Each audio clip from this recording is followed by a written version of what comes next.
නෑ මම නිල ලත් එකක් මේක නිල නොලත් එකක් නෙවෙයි මම හිතන්නේ සංවර්ධන කමිටුවේ සභාපතිතුමා පොළොන්නරුවේ එතුමා කියන එතුමා රාජ්‍ය නායකයා විදියට ස්තුතිවන්ත වෙනවා. අපි දැන් හිටියේ අනුර කුමාර දිසානායක මහත්තයා විතරයි මෙච්චර ජනාධිපතික.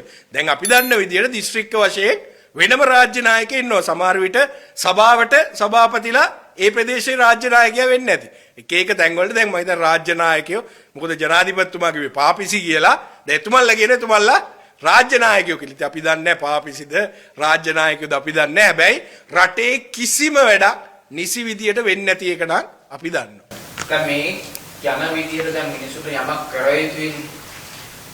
ඉතුරු ඔබතුමාලා වැරදිලා හරි ආණ්ඩුවක් ගත්තොත් මේ ඉතුරු ටික බර අදින්න හැකියාව ලැබෙයිද ඔබතුමාලා? දැන් ලක්ෂ 50ක් විතර දෙනවා කියනවා. අපි හිතන්නේ ලක්ෂ 50ක් දෙකකට පුළුවන් වෙයිද කියන කතාව.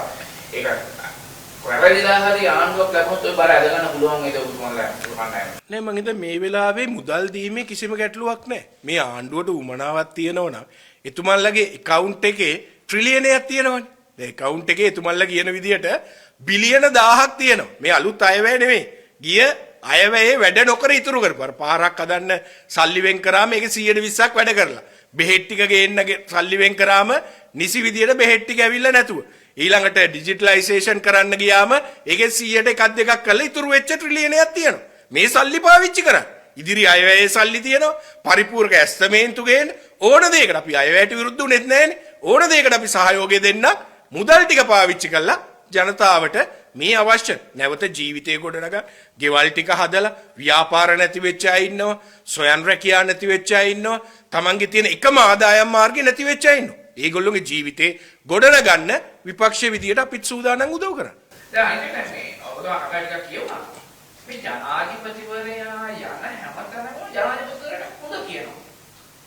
ඒක හරි ආදරේ සලකනවා. හරි ආදරේ. දෙයින් අල්ලලා ඒ ලොකු ගෞරවයක් ඒ කරන වැඩ ටිකක් මරු කියලා ගන්න එනවා. මොකක් හරි මේ නිකන් අතුරක යනවා වැඩක් මේ කරන්නේ මොකද වැත් කරන්නේ. මම දැන් ජනාධිපතිතුමා ඊටේ නුවරඑළිය. අපි හිටියේ නුවරඑළිය. එතුමා එනවනම් එන්න තිබ්බ වැඩිම ආපදා වෙලා තිබුණේ එක්ක වලපනේ. එහෙම නැත්නම් කොත්මලේ. මේව සම්පූර්ණ සමහර තැන්වල කිලෝමීටර් 5ක් දිගට නාය ගිහිල්ලා තිබුණා. අපි යන තැන කන්ටේනරයක් විතර ලොකු ගලකින් තමයි ඒ නාය යන එක නැවතිලා තියෙන්නේ. මේ වගේ තැන් කිසිම තැනකට මේ කඳවුරු වලට නෙවෙයි ජනාධිපතිතුමා යන්නේ. දැන් ජනාධිපතිතුමාට කියනවා අපි යන් හග්ගල යන් කියලා. හග්ගල යන් කියනකොට හග්ගල කාටවත් කියලා නැහැ. හග්ගල කඳවුරට අපිත් උදේ ගියා. උතන මීටර් 500ක් එහා පැත්තට අපිත් ගියා. කඳවුරට ගියේ නෑ ජනාධිපතිතුමා. එතුමා ගියා නාය ගිහපු තැනට. එතකොට එතෙන්ට මාලිමාවේ 10ක් 15ක් සෙට් කරලා තියෙනවා 50ක් වෙන්න පුළුවන්. ඒගොල්ලෝ කියනවා සර් නියමයි. වැඩේ නියමට යනවා. හැබැයි ඇත්ත தත්ත්වය තමයි හග්ගල පන්සලේ හාමුදුරුවෝ තමයි කන්න දෙන්නේ. අද වෙනකන් ඒ ඉඩම් ටික බලන්න NBRO එකෙන්වත් කිසිම කෙනෙක් ගිහිල්ලා නැහැ. හැබැයි ජනාධිපතිතුමාට වැඩේ සුපිරියට යනවා 25000 හරි 50000 හරි කෝටි හරි කියලා එතුමා ගෙදර යනවා. අපි දන්නේ ජනාධිපතිතුමා සය කැමැත්තෙන් රැවටෙනවද? එහෙම නැත්නම් අර ජනාධිපතිතුමා පාපිසි කියන අය රවට්ටනවද කියලා අපි නම් දන්නේ නැහැ. දැන් මෙහෙමයි ඔබතුමා දැන් බලන්නේ ජනාධිපතිතුමා පැහැදිලිවම කියනවා අපි මේ ගාන දෙනවා ලක්ෂ 50ක් වෙනවා. කෝටියක් දක්වා දෙනවා කියලා පැහැදිලිවම කියනවා.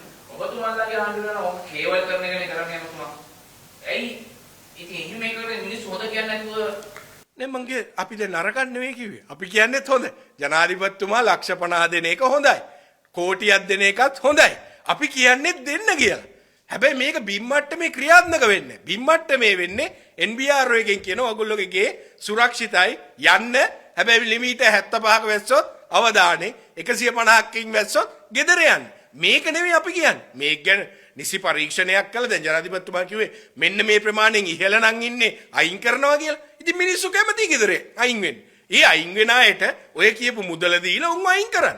දැන් ඔබතුමාලාගේ ආණ්ඩුව කොයි වගේ ගණන් ද්වේෂින්වත් කියන්නේ නැහැ. ඔය වගේ ගණන් ඔබතුමාලා පුළුවන් තරම් මිනිස්සුන්ගේ හුරා ගන්නනේ හදන්නේ. නෑ මම ඊට පැහැදිලිවම කිසිම ආණ්ඩුවකට ජනතා හූරා ගැනීමේ අවශ්‍යතාවයක් නැහැ. දැන් හූරා කරනවනම් ඔය ආණ්ඩුවේ සල්ලි ටික දැන් හොයලා තියෙන්නේ හූරා කාලා තමයි. 118කට IT වලට බදු ගහලා ඊට පස්සේ වැට් එක දැන් හිටානිද්දා රුපියල් ලක්ෂයට අඩුවෙන් ව්‍යාපාර කරන තැනටත් ගැහුවම හූරා ගන්න ජනතාව තමයි. හැබැයි මේ මුදල් ටික හරියට හූරා කාලා හරියට දැන් මේ බදු ගහලා හූරා කන එකනේ කරන්නේ. හැබැයි ඒක හරියට ජනතාවට දෙන්න කියන එක තමයි කරන්නේ. හැබැයි මාධ්‍ය සංදර්ශන අර පාර්ලිමේන්තුවේ කියන එක බිම්මට්ටමේ ක්‍රියාත්මක වුණොත් වැඩියෙන් හොඳයි. හැබැයි දැන් ඊයේ සංජීව ඉදිරිමාන්න අපේ හිටපු මන්ත්‍රීතුමා නම් කිව්වේ ආණ්ඩුවේ මේ වත්කම් ආණ්ඩුවේ මේ සිදුවීම් වුණාට පස්සේ, ඒ කියන්නේ ආපදාව සිද්ධ වුණාට පස්සේ ක්‍රියාකලාපය නම් හොඳ ප්‍රශස්ත මට්ටමක තියෙනවා කියලා. මේ සංජීව ඉදිරිමාන්න මන්ත්‍රීතුමා සමහර විට කළුතර දිස්ත්‍රික්කයේ තත්ත්වය ගැන කළුතර දිස්ත්‍රික්කයේ තත්ත්වය ගැන සලකා බලලා එහෙම නැත්නම් අර දෙනවයි කියපු මිලියන 10 ඒ මිලියන 5 ඒ වගේම 25000 50000 ගැන ඇහුව මටත් ලොකු සතුටක් ඇති ඇත්තටම අපේ රටේ මිනිස්සුන්ට දෙන්නේ කියලා මමත් පෙරීද දිනේ දවස් දෙකකට කලින් මාධ්‍ය හමුව තිව්වනම් මම කියන්නේ තනේ ජනාධිපතිතුමා සුපිරි කෝටියක් දෙනවා 50000ක් දෙනවා 25000ක් දෙනවා හැබැයි ප්‍රශ්නේ තියෙන්නේ අපි නුවරඑළියට නුවරට යනකොට මේක වෙනස් දැන් ඇත්තට මිනිස්සුන්ට දෙන්නේ ඒගොල්ලොන්ට යන ගෙවල් වල යන්න කියලා දැන් ඉස්කෝලේ පටන් ගන්න ඕන කියලා ගෙවල් වල යන්න මේක ඇත්තට කරනවා නම් හොඳයි හැබැයි කරන්නේ නැති එක තමයි ප්‍රශ්නේ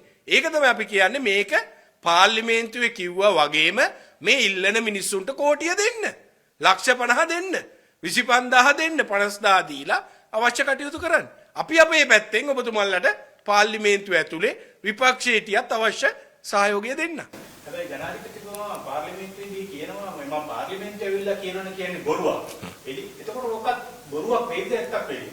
මෙහෙම අපි දැන් ඒක කාලයට ඉඩ දෙන්න ඕන. දැන් කාලය මොකද ජනාධිපතිතුමා ඇත්තද බොරුද කිව්වේ කියලා අපි කාලයට ඉඩ දෙමු. හැබැයි මේ දවස් දෙක තුනේ මේ පාර්ලිමේන්තුව දැන් ඉවර වෙලා දවස් 4ක් විතර වෙනවනේ. මේ 4 තුල නම් ඒ කියපුව ක්‍රියාත්මක වෙලා නැහැ. අපි තව සතියක විතර කාලයක් දෙමු. නුවරඑළිය මේ ක්‍රියාත්මක වෙලා නැහැ. නුවර ක්‍රියාත්මක වෙලා නැහැ. අපි අනිත් පැත්ත බලමු.